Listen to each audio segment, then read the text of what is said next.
All right, good morning. How can anyone follow up on that? That was great, Fred.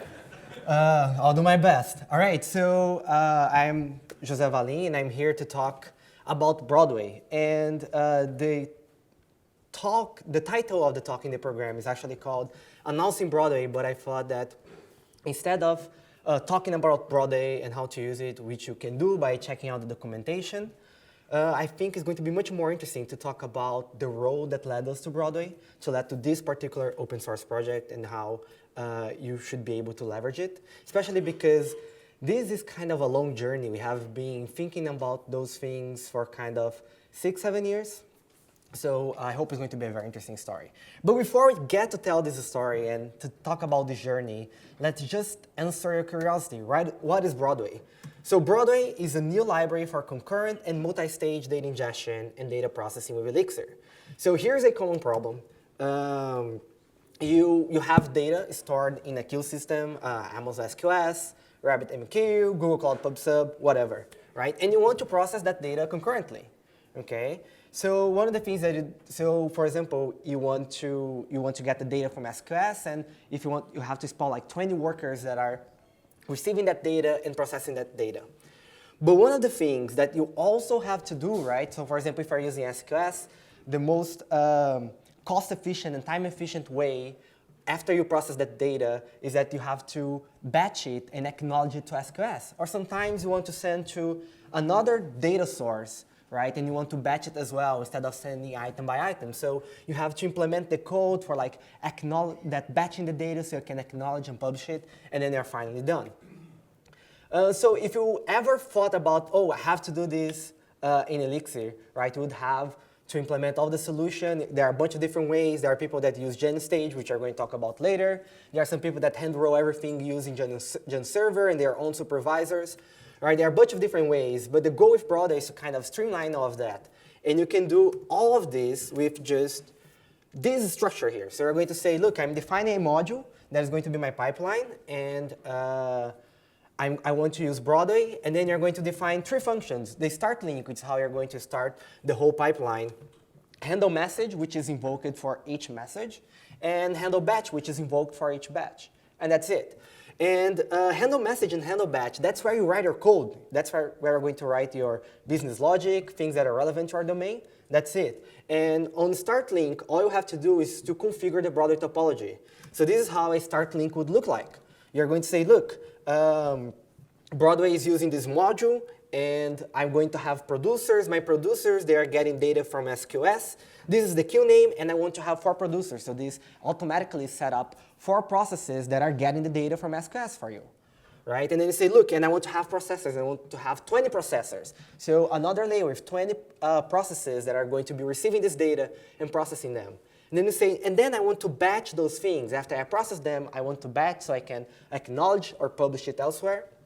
So you say, and I want my batch size to be of 10 with a timeout of 1.5 seconds, right? So it means that if you can get 10 elements before you get to 1.5 seconds, then you're going to submit that batch, that complete batch. Otherwise, if you cannot get 10 elements in 1.5 seconds, you're going to submit whatever you have at that moment. And then you say, I need to have like just 2 things published. That's good enough, right? So that's what Broadway allows you to do. You just configure the pipeline, and then you write your code. You don't have to worry about anything else. But in order to get to this point where a lot of companies and people can write those pipelines and be very efficient and not having to worry about all the details, as I said, there was a very long journey, and that's what I want to talk about. So we have 3 topics for today. We're going to talk about collections, we are going to talk about GenStage, and then we're going to talk about Broadway. So let's do this.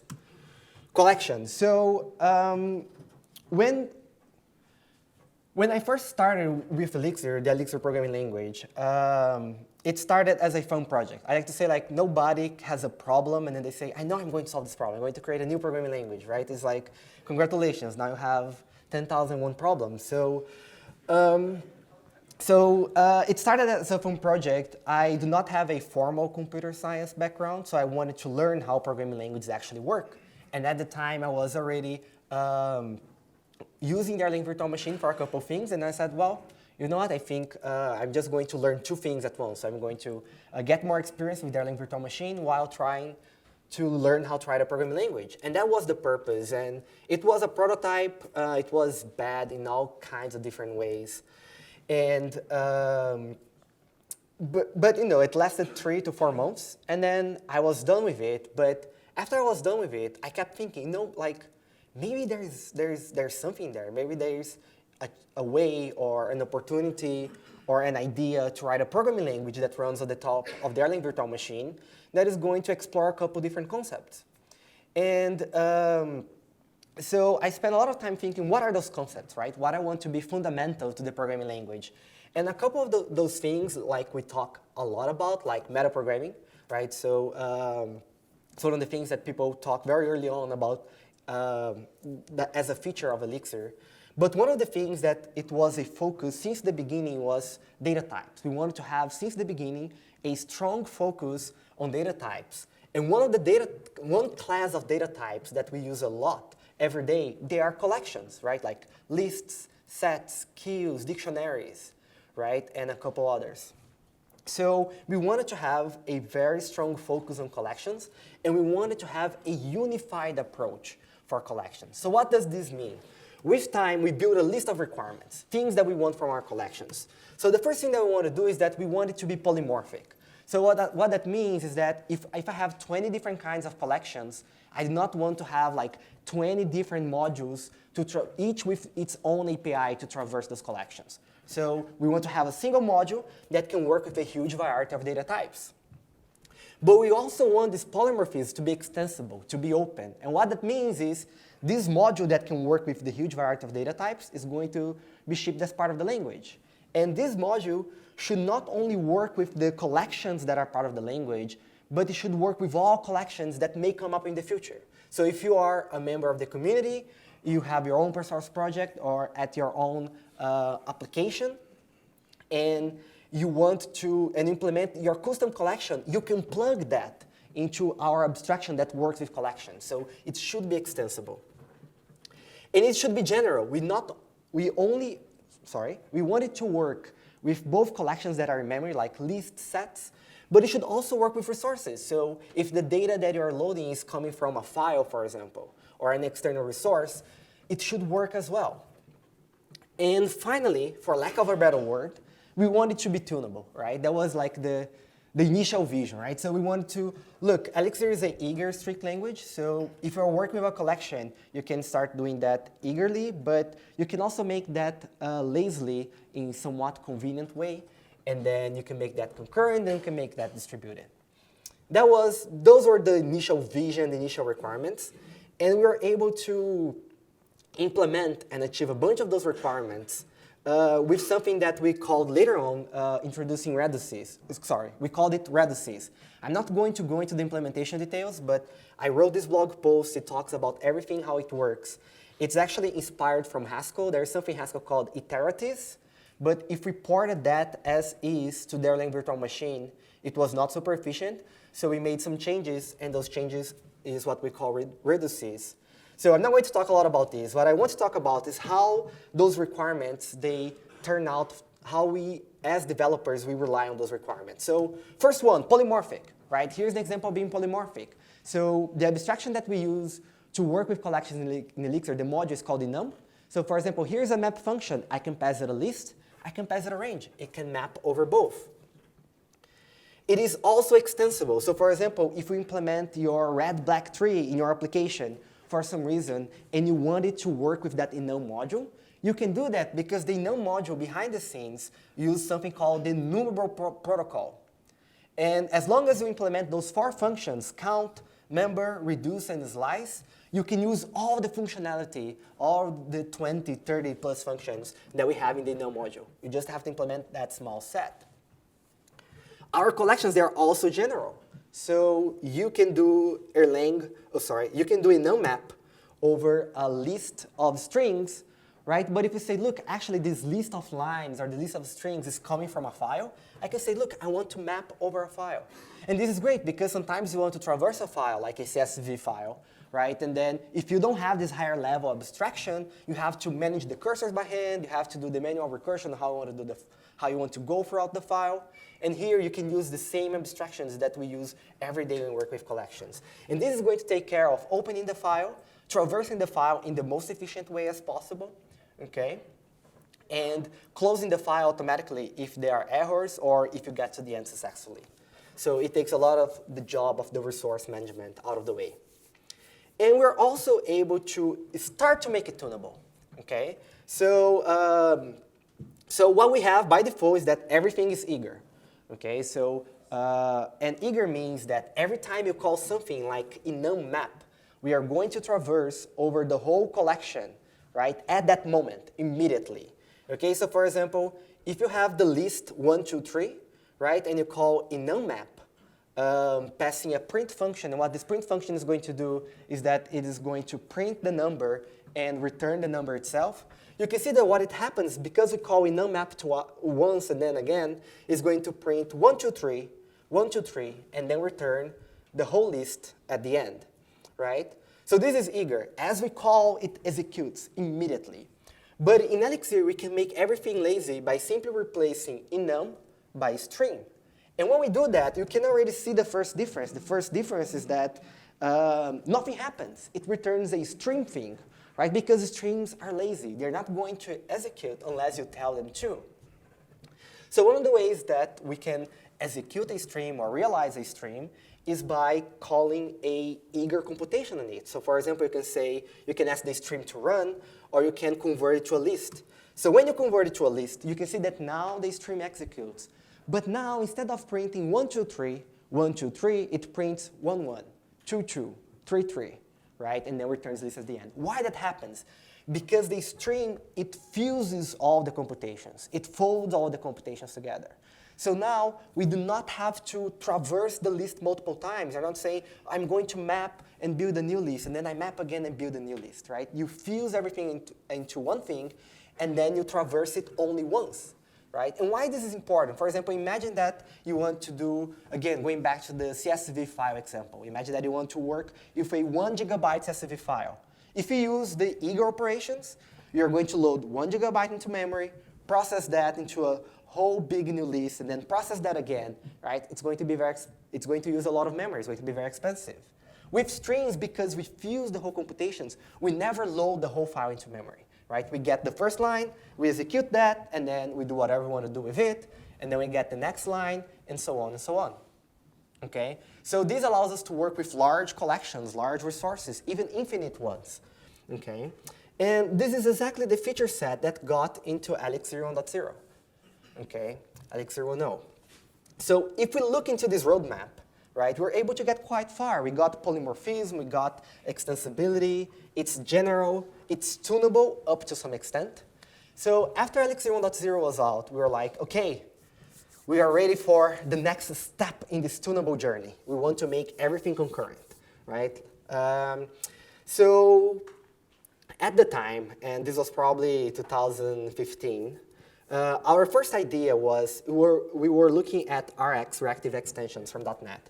So our first idea was, imagine that we have like this pipeline here. Imagine that you get a file stream. We can think again about the CSV file as an example. And then we want to do we do some operations with these. We write a bunch of stream operations, right? Because we don't want to load the whole file into memory. And then we want to execute that stream. All right. So imagine that I have this pipeline, and then you want to make it concurrent. We thought that one of the ideas that we tried is that, so if you want to make things concurrent, you can add a bunch of stream.async calls. Okay, so every time you add these stream async calls, it means all the computations up to that point is going to execute in a separate process. So we would have something like this. We would have a process that would open up a file, and then would do something with it, send it to another process that would compute that line, or do something with that line, and send that to another process, and so on. So this was our first attempt, and this is bad for a couple different reasons. So first of all, it's error-prone, right? Because we are telling the developer needs to go there and put the async in that place, right? It's very manual, right? And then maybe you're going to optimize to your machine because you're going to put the asyncs that make it perfect for your machine. but when you're going to run in production, it's another machine, and then you have to change things around, right? It's not great, right? And the other thing is that this is moving the data a lot, right? And how do we move data? So we are talking about processes here in Erlang and Elixir. How do we move the data? We do by sending messages. And every time we send a message, we're making a copy, right? So it may be that if you put the stream async in the wrong places, everything's actually going to get slower, right? So this is not looking very good, right? But to me, the most important, and this is where I think writing software for the Erlang virtual machine made me a better developer, is because when I'm thinking about this problem, when I'm seeing, so because now we're thinking about concurrency, we're adding processes.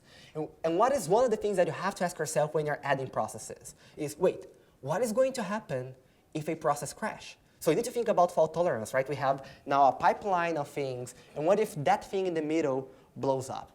Right? You have to think about those cases. If the José in the past would just implement this feature and be happy that there is some concurrency and never think about the failure scenarios, right? And because we are talking about sending messages between processes, another question that comes when we are modeling this kind of problem in the Erlang virtual machine is, wait, what happens if there is one process in the middle that is slow? We are going to have a bunch of things sending messages to it. The message is going to go to its message queue. The message queue is unbound, right? And eventually you can run out of memory because the message queue grew too big. So we had to ask how to provide back pressure. So at this point, it was clear that we were approaching the problem in the wrong way. And then we thought that, you know what, I think that we should not try to approach this from the string, the data side of things. We should approach this from the process side of things, right? So we should think about the process first. And when we are thinking about processes and having abstractions on top of processes, we are thinking about process-based behaviors, right? So we're thinking about something like a gen server or a gen event or a gen state machine. So we thought, well, we have to implement a new behavior that is focused on this data aspect, on this back pressure. And we've built, I think, 2 or 3 more prototypes. We went through a bunch of names. We had Gen Router at some point, Gen Broker at some other point. And eventually, we settled the implementation that we were happy with and that it's open source and everybody can use today is called GenStage. All right, so that's the first part of the talk, a little bit of this journey on how we were focusing about the data and making it easy to work with collections. And now we can talk a little bit, we're going to talk more about GenStage, which is the next step on this journey. So what is GenStage? Just a quick question. Who here has used GenStage? All right, fantastic. So GenStage, it's a new behavior. At this point, it's old, but it is a new behavior. And it exchanges data between stages transparently with back pressure. And then we have 3 kinds of stages. We have producers, which is the source. We have consumers, who are the sink, and producer consumers that are in the middle. So you can build something like this. So you have producer, and then you can send the data to producer consumers, and so on and so on. And then at the end, you have to have a consumer.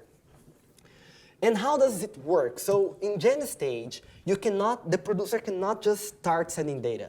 Okay, that's not possible, right? So the first thing that needs to happen is that the consumer subscribes to the producer. Then the consumer sends the demand. The consumer says, hey, send me 10 events, items, whatever. And then the producer then can send those events up to 10. It doesn't have to send all 10 at once. It can send 1 by 1. It can send all 10 at once if it wants to, but it's up to the producer. And the nice thing about this is that we can push this demand, right? We can push this back pressure to the boundary of the system. So if now we have 3 processes, C is going to ask B, who asks A, and A is the producer, is the boundary of the system, is the thing that is going to get the data from somewhere else, right? And then A eventually is going to have this data, which is going to send to B, which is sends it to C, right? So demand-driven means that the back pressure is pushed to the boundary of the system. And internally, it's just a message contract between processes. So for example, if you if you like the idea, but you don't like how GenStage is implemented, you can actually implement your own API, your own abstraction, and as long as it follows this message contract that is well-defined and documented, everything is going to play along just fine. So GenStage is just one of the implementation. And this is heavily inspired by Akka streams. I would also like to thank Konrad Malawski. He helped a lot by providing feedback, answering questions, and so on. So yeah, so let's see one example. Let's see a little bit more in practice in terms of code. So imagine that we have this very simple example. We have a producer, and what this producer does is that it counts, right? So it's going to emit events like 0, 1, 2, 3, up to infinity. And then you have a consumer that is a printer. It's just going to print how many events it gets, all the events that it gets. So here's how you implement a producer. You say, I have a module, I want to use GenStage, and you have to implement 2 callbacks, init, and you need to say, look, this is a producer, the counter is going to be my initial state, so for example, 0. And then you have to implement handle demand. And handle demand is invoked whenever there's a consumer that says, hey, give me 10, or give me 100, give me 1,000. And then what we do here is that we do generate the amount of events, in this case, that the consumer asked. We return this event and update our state. So for example, imagine that the state starts with 0, and then somebody asks for 10. What we are going to return from that function is something like no reply, and then we're going to emit 10 events, in this case 0 up to 9, and then we update the state. So now our state is 10. If somebody asks for 5 more, we are going to say no reply. We are going to return now 5 events and update our state, and so on and so on. That's it. And how does the consumer work? Very similar. So we say use GenStage, and then we have the init callback as well. And then we say, look, this is a consumer. I do not care about the state, so I just set it to an atom that say the state does not matter. And then we have to implement, instead of handle demand, we implement handle events. So and this implementation is going to sleep for a second, so we can kind of simulate work, basically. And we print all of the events, and that's it. So after you define the code, all you need to do is to wire everything together. So we're going to say, hey, I want to start the producer. The initial value from that producer is going to be 0, so that starts the counter. I want to start the consumer. I'm passing a value that does not matter, and that's going to be the printer. And now I can subscribe the printer, the consumer, to the counter, the producer. And after you do this, you're going to wait a second, and you're going to see a list from 0 up to 499 with 500 events printed. And then you're going to wait another second, and another list with that many events printed again. Right? So that's it. That's all you have to do. Right? And you notice here that you didn't have to ask for the events explicitly. You didn't have to worry about back pressure. Everything's taken care for you. Right? You just focus on what you have to. So this is great. But you may be wondering, why 500 events? Right? What is happening here? So let's talk very quickly about the subscribe options. When you subscribe, there are 3 options. Okay? So one is the maximum demand. The maximum demand is the maximum amount of events to ask. The default is 1,000. The minimum demand is the value that, when reached, ask for more events. So if I have 1,000, when I reach, for example, 500, which is the half of the maximum demand, the default maximum demand, I'm going to ask for more events. And then we also have the cancel option that tells how the consumer should behave in case that subscription terminates for some reason. So let's see why having max demand and minimum demand is important. Let's see why it matters. Let's see an example. So imagine that we have maximum demand of 10 and minimum demand of 0. So the consumer is going to go, like, establish the subscription and say, hey, give me 10 items. The consumer is going to receive those 10 items. The consumer is going to process those 10 items. And the consumer is going to ask for 10 more. And what is the issue here? The issue is that the consumer received some work. The consumer did all the work, asked for more, and now the consumer has to wait, right? This is not good. We want, ideally, the consumer to be busy all of the time, right? So that's why the maximum demand by default, the minimum demand by default is half of the maximum demand. Because in this case, the consumer is going to ask for 10 items. The consumer is going to receive 10 items. But because the consumer knows that as soon as it processes half of that. As soon as it processes 5, it can ask for more. What the consumer does is exactly that. It's going to process just 5, so it can ask for 5 more. So while the producer is producing those 5 more, right, this extra demand, the consumer is processing the remaining 5. So ideally, assuming that the producer can produce things fast enough, the consumer is always busy. It's never waiting for work to arrive. Okay? And there is one last thing I want to talk about. One last thing I want to talk about GenStage, which is the idea of dispatchers. Okay? So why are dispatchers important? The dispatchers are something per producer, and they are what control the whole demand and sending of the data, right? So in the examples, we did not have to worry at any moment about asking the data, sending the data, right? All of this is controlled by those dispatchers. And the reason why dispatchers are important is because they are the ones that effectively enable concurrency, right? All the examples that we have seen so far, those are those very like pipeline, right? Concurrency, one stage after the other. But with the dispatchers, we don't have to do that. We can actually have, for one producer, we can have multiple consumers. Okay, so the default dispatcher that we have is the DemandDispatcher. And the idea of the DemandDispatcher is that we are going to send the events to the consumer that has more demand available, right? So in theory, that's the consumer that is ready to process more messages. So for example, if we have like 5 events, 1, 2, 3, 4, 5, and then we have 4 consumers, you can imagine that at the beginning, we are going to send one event here, another event here, another event here, another event here. But then, if the second consumer is the one that processes that first and say, hey, give me more first, then we are going to send the 5th event to the second one, right? So it's based on the demand. We also have the BroadcastDispatcher, which, as the name says, it sends all the events to all of the consumers. And this is, for example, an alternative if we're using GenEvent today, right? So GenEvent, all the handlers are installed in the same process. So if you want something that works in a broadcast way, but at least the handlers are running concurrently, BroadcastDispatcher is a good alternative to that. And finally, we have the PartitionDispatcher, which is going to send an event to the consumer based on a partitioning function. So for example, here I'm using the division by 4. So one consumer is going to get 1, 5, 9. The other one is going to get 2, 6, 10, and so on. All right, so this is actually what we implemented, and we announced this in July 2016. Yeah, and after we announced it, a lot of companies started using this in production, right? So here are some examples that I would like to highlight. So Discord, the Discord engineers are going to have a talk later. They wrote how they were able to handle bursts of over 1 million push requests per minute using GenStage. Then the folks from Adro, they had redesigned at some point part of the data processing pipeline.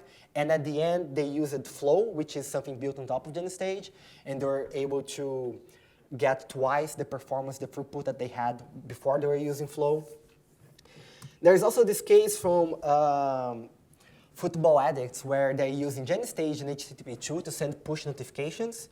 And with those, they're able to send 1.3 million push notifications in 10 seconds. So there are a bunch of other cases. Those are just some highlights I wanted to bring. And one of the interesting things about those cases and about the other cases that we saw in the community and we saw companies doing is that a lot of those companies, they are using GenStage for data ingestion and data processing, right? So now you can see where this is going, right? So what did we see at the majority of use cases of GenStage? It's data ingestion and data processing. And why they're using GenStage? Because they want concurrency that we get with the dispatchers, and they want the back pressure. That is what GenStage was built on top of, okay?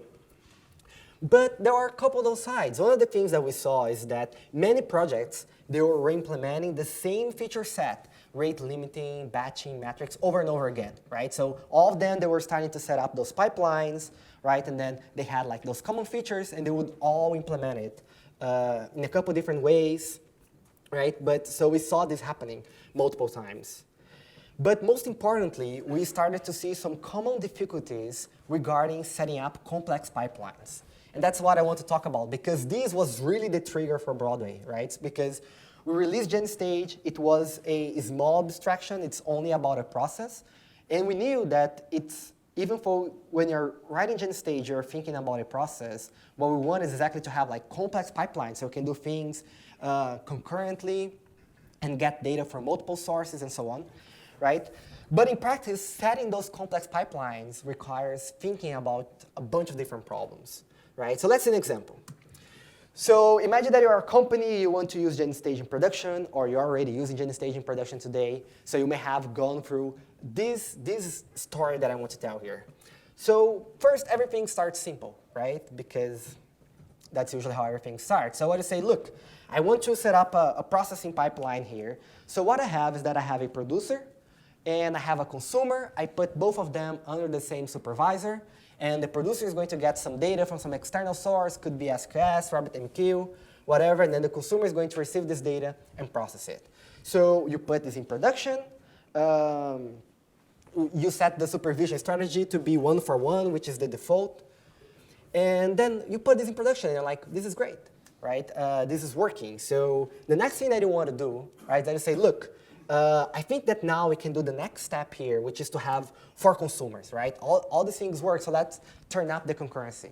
So you'll say you have 1 producer sending data to 4 different consumers, and when you're thinking about the supervision tree, we are going to put that in the supervision tree like that. You have the producer, and you have all the consumers coming after the producer.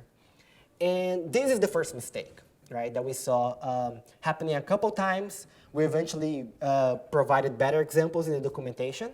So why is this a mistake? Because if the producer crashes, the default is that all of the consumers, they are going to crash as well. So what would happen is that if the producer crashes here, all of the consumers would crash, and then the supervisor would say, oh my God, all my children are dying. So this, yeah, that sounded a little bit too much. Yeah. So the supervisor would see all the children that are dying. That would likely go over the default max restarts value. And that supervisor would restart itself, would terminate so it could be restarted, right? So that would cascade it up. And it's fine to cascade it up, right? Because that's why the supervision trees are there. But usually, if you can avoid that from happening, we want to avoid that from happening. So you say, OK, you figure out that this is happening in production. And then you're like, all right, so I'm going to change.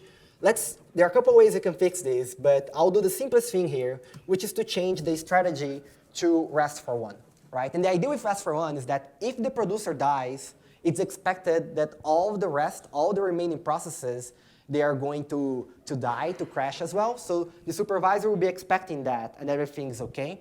There is a downside of using rest for 1 here, which means that if 1 consumer in the middle dies, the other consumers, they will die, even if they don't have to. But it's fine, right? It's fine for now. So yeah, you make it a rest for 1. You put it into production. Everything's working great. And then I'm ready for the next step, right? And then you say, now we want to have not only 4 consumers with 1 producer, that we want to have multiple producers as well. So you say, look, now I have multiple producers, I have multiple consumers, they're all under the same supervision tree. And now this strategy of using rest for 1, it's no longer good, right? Because if 1 producer dies, if the first producer dies, it's going to bring the next producer down. So, and you don't want that, right? Because they are distinct things, right? And the other thing is now, like, if 1 producer dies, you don't want to bring the consumers down because those consumers, they can be getting data from the other producer.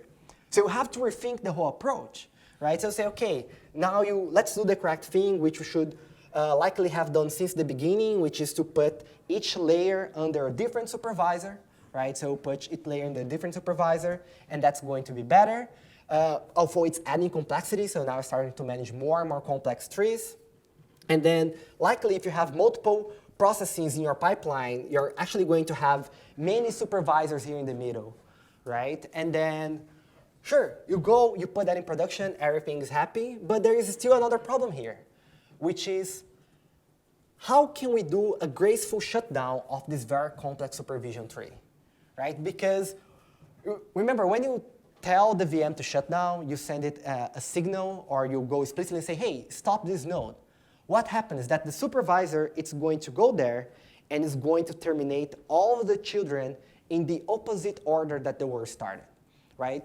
Because we start the producer first, because we want the consumer to subscribe to the producer, what that means is that what the first thing that the supervisor is going to do is to terminate the consumer, right? Which is a very bad idea, because imagine that you have a very long pipeline and you terminate the last step. It means that everything, all the events that are being processed here in the middle, they will never go to the end. They'll never be acknowledged, they'll never terminate, right? So you say, aha, so what I have to do is that one of the things, one of the approaches that you can solve this is that you can add a terminator T3000 process, right?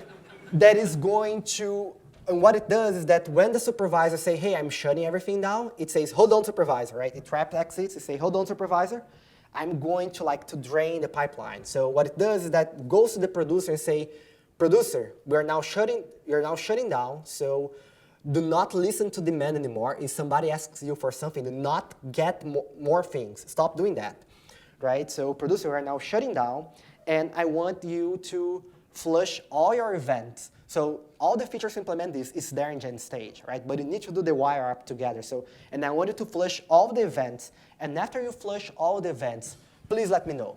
And then the producers do that. The terminator is going to go to the next layer and say, hey, now it's your time to flush everything, and when you're done, let me know. And then we need to do that for all the layers until we get the consumers. The consumers do that, and then the terminator can exit and say, hey, now the whole supervision tree, because all the events have been flushed, now we can terminate the supervision tree in the reverse order, right? So if you're thinking about setting up complex GenStage pipelines, right, you have to think about how to structure supervision trees correctly, how to handle graceful shutdown without data loss, how to reduce the amount of events lost during failures, right? You have to think about all of this stuff. And if you're using GenStage in production today and you have not thought about this stuff, you don't have to worry, right? Because, I mean, it's not necessarily as bad as it sounds, because usually you're consuming data from Amazon SQS that has a dead letter queue or RabbitMQ that requires you to explicitly acknowledge events, right? So if you lose events, there is usually a mechanism, right, for those events to eventually come back up. And usually good pipelines, they process idempotent operations, right? So if you have to process something again, it's not a problem. But if at some moment you said, I want to design the best pipeline possible, and you and your engineering team were thinking about those problems, it's very likely that you have spent a bunch of brain cycles thinking about all those things, okay? And that's what we saw happening a couple different times, and different mistakes being happening. So the idea with Broadway, right, is that we have implemented all of this for you, hopefully correctly. So, so what is Broadway, right? So that's the last part of the talk. Let's see what is Broadway again with this different perspective. So Broadway is a new library for concurrent and multi-stage data ingestion and data processing, right? So concurrent, multi-stage, right? Why is it called Broadway? Because we have stages, we have producers, right? So that's the idea, right? So, and what features do you get from Broadway today? So we released version 0.1 last week, so very beta, very fresh, right? So what do you get with Broadway today? You get back pressure and concurrency because you're using GenStage, right? You get automatic acknowledgements at the end of the pipeline. So you don't have to say, hey, SQS, hey, RabbitMQ, hey, Kafka, I'm done, right? It's done as part of the pipeline for you. You get fault tolerance with minimal data loss. And I was told that the minimal data loss word here is scary, right? But that's because, well, if for some reason your node has a segmentation fault because of a bad NIF, there's nothing we can do about it, right? So, but according to Broad, there should not be any data loss. We provide graceful shutdown, so we implemented the T3000, it's there. And you also get batching and partitioning, so that whole approach, oh, you have, that we saw, like the batch size, the batch timeout. It's all there, and all you have to do to get all of this is to implement those three functions, okay?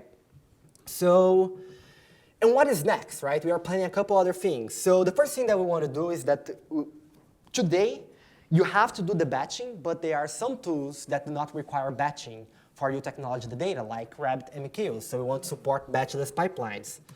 We want to provide default metrics and statistics, so you don't have to do all of this by hand. There is a project, I don't know if you have heard about it, called Telemetry, that has a goal try to unify how we assemble data, how we get events, metrics events in the system. So we are going to integrate with telemetry.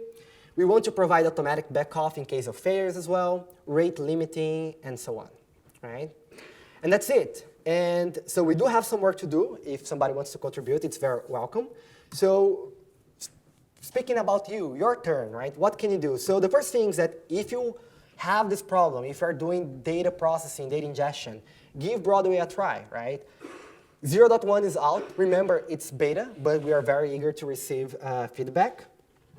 Or you can write a Broadway producer for a favorite thing. Right now, we only have Broadway SQS, because that's what our clients, they're using the most, has been the most common pattern. We are working on the Broadway RabbitMQ next. But if, for example, you have already an assemble pipeline, you have already your GenStage producer, you can also integrate it with Broadway if you want to. It's all in the docs. We have guides for that. Yeah, and that's it. Finally, I want to thank Plataformatec, my company. We are the company behind Elixir. Elixir was born as a research and development project inside Plataformatec, and Broadway is the latest project that comes from our research and development team. And thank you for your attention, and we can have, I think, some time for questions. Thank you.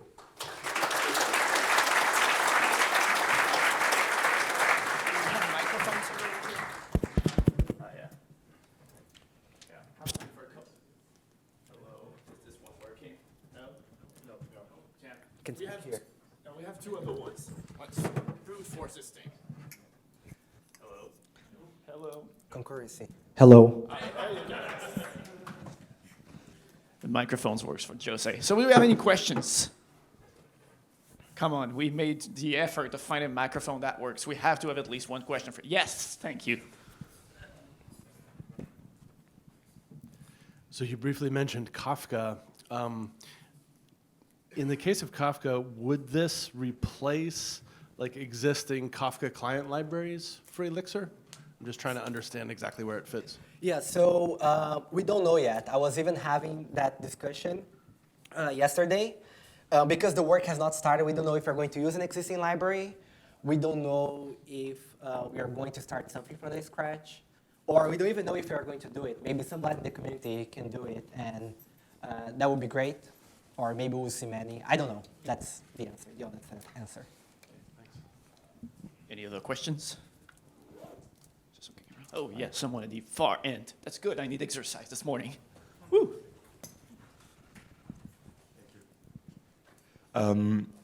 If I were to use this in Erlang, would it be efficient? Yes, you can use it in Erlang. You can just use it in Erlang. We would actually even, you can open up an issue and ask like, what are the steps? It's just that instead of using Broadway at the top, you would say, this is the Broadway behavior, and because that's basically what the use is doing. And yeah, and then everything should just work. So we should probably even write a guide on that, showing exactly how you can set up everything from the Erlang side. Great question, yeah? Right, we have time for maybe one more question, if we have one. Any hands raising? None of them. 3, 2, oh, there we go. Francisco, saving the day. Have you thought of kind of auto-scaling when volumes start increasing and downsizing and the likes? We thought about it, but that's all we did. So it's something that when we have the metric system, it's probably something that we can start considering, or have a way that based on the metrics, we can start taking conclusions like, everything is getting clogged up and we should do something about it. But it's mostly a thought. Yeah.